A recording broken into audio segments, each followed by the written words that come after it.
Okay. Here I am, finally doing this, and my roommate Megan Jordan will be asking me the questions that I am supposed to answer. Oh. So, Megan. So Haley, question number one is, what are the sources of your policy beliefs? So at first I was a little confused by this question because I didn't know if it was asking what policy beliefs in general are made out of or where they come from, or of mine in particular, but then I realized that the answer was essentially the same because when I started thinking about what my policy beliefs are and where they stem from, what are my personal values and needs in life as an individual, and then therefore that is essentially where everyone else has come from, which then forms sort of public policy beliefs, which are people, groups of people who have the same beliefs, form groups that then act on those beliefs to hopefully make policy changes.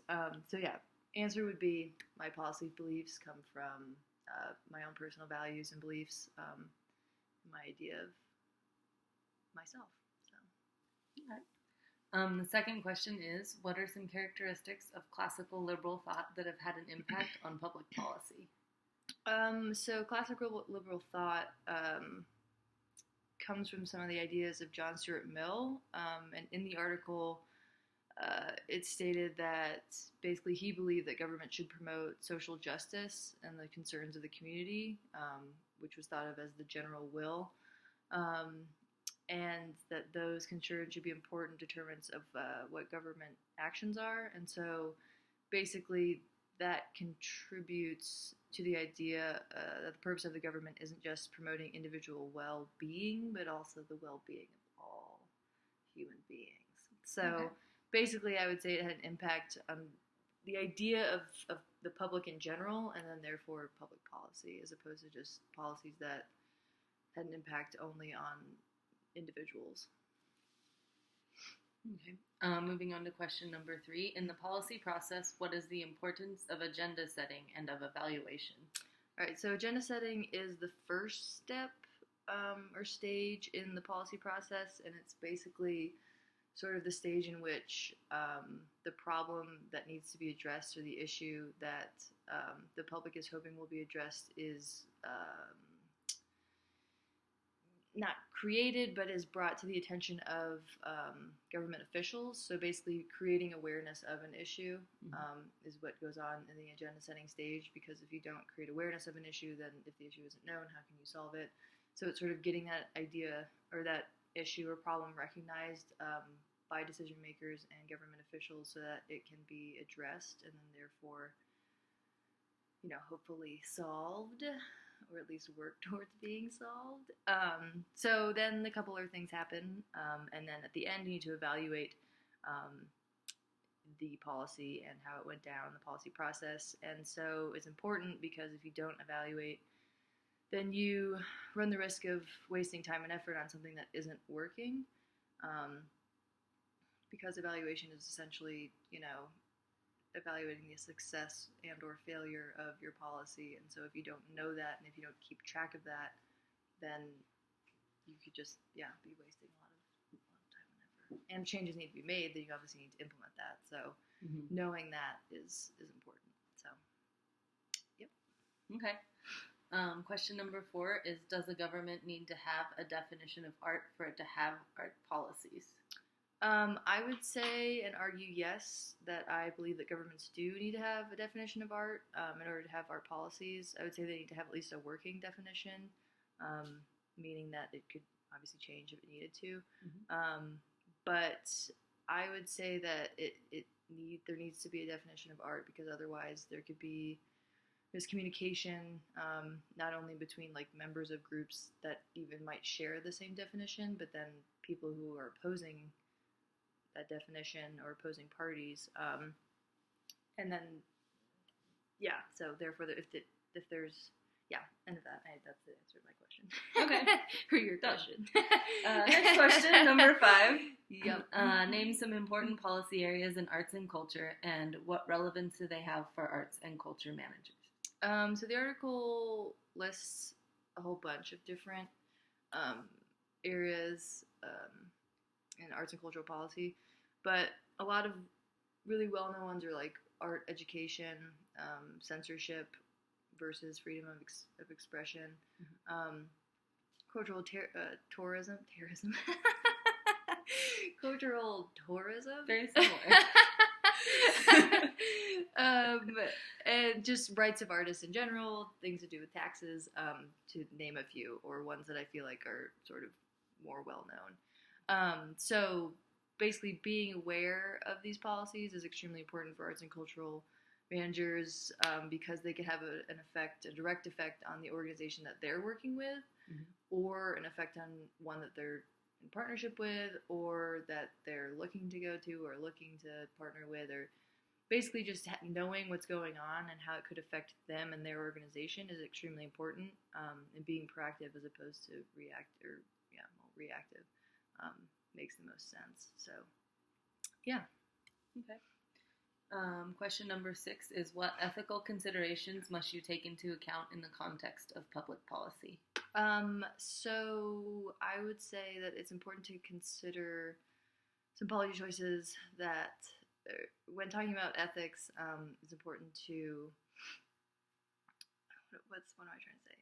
Ethical considerations that you must take into account. Basically, knowing or being aware of the fact that some policies may benefit some groups or cultures or whatever, while it might not necessarily hurt, but deny them that same access. So some examples that I thought of was basically like providing art therapy for one group of people, such as veterans, and then not art therapy to sexually abused victims.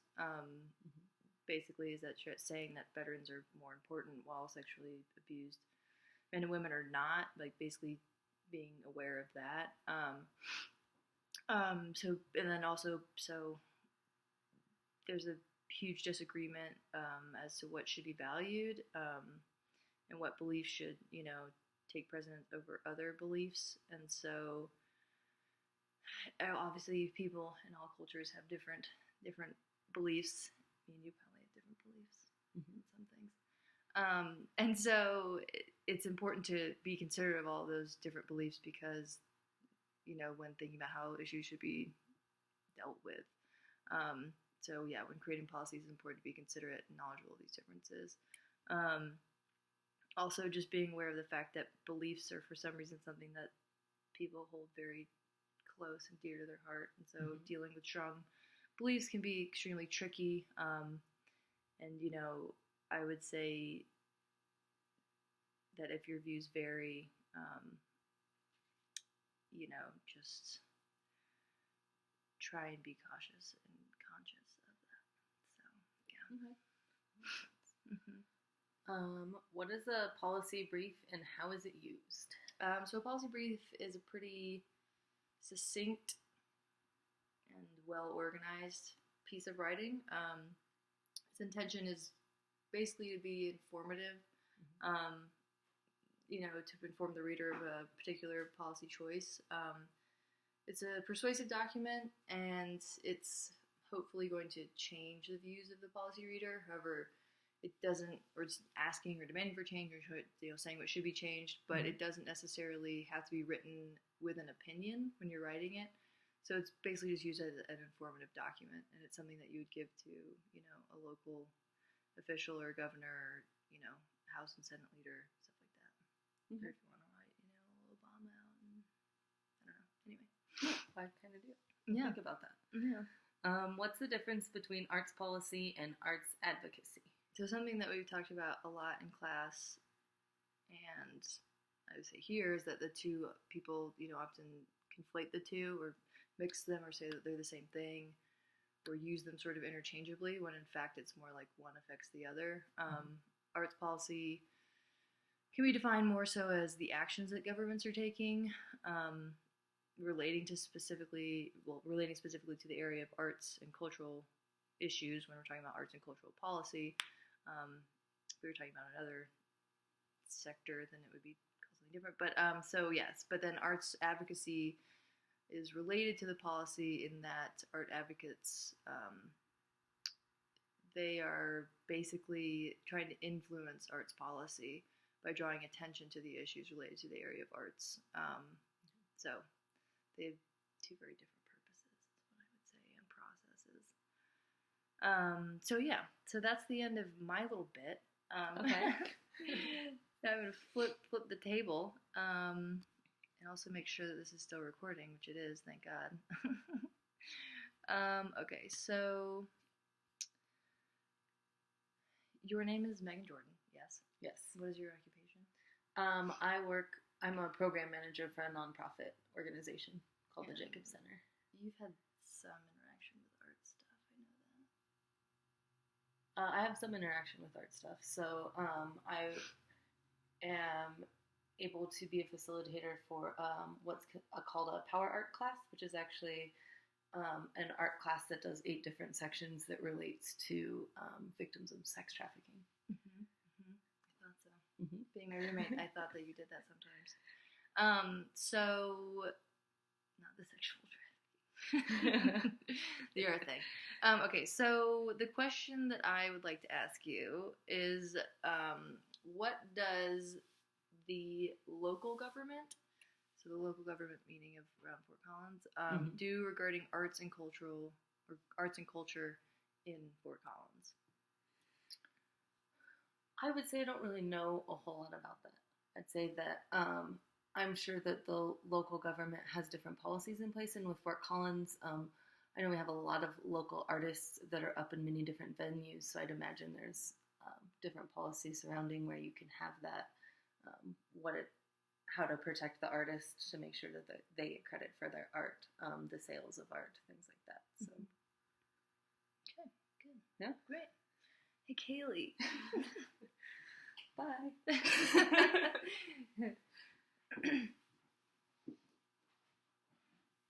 Okay, so this is Kaylee. Kaylee and Haley. It's the Kaylee and Haley hour. All right, state your occupation? I'm a nursing home administrator.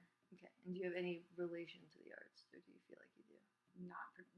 Okay, cool. Well, asking you the same question, which you just sort of heard her answer, so maybe you weren't listening. But all right, so what does the local government do regarding arts and culture in the Fort Collins area?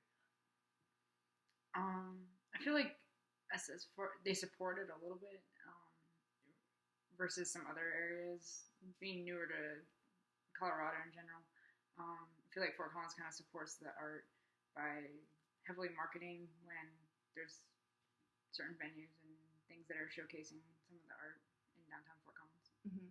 Yeah, but you moved here from Florida, right? Right. Where They did are you from? nothing. Yeah, right. That's what I was gonna say. Yeah. Yeah, what do they do? Yeah.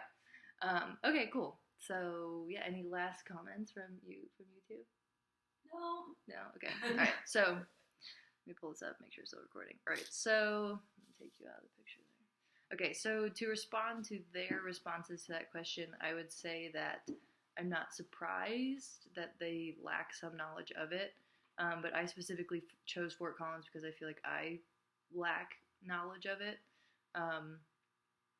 which is, for whatever reason, I just do. Maybe because I'm new to the region too. But it was interesting what Kaylee said about how Florida doesn't do anything, or where she came from didn't do anything.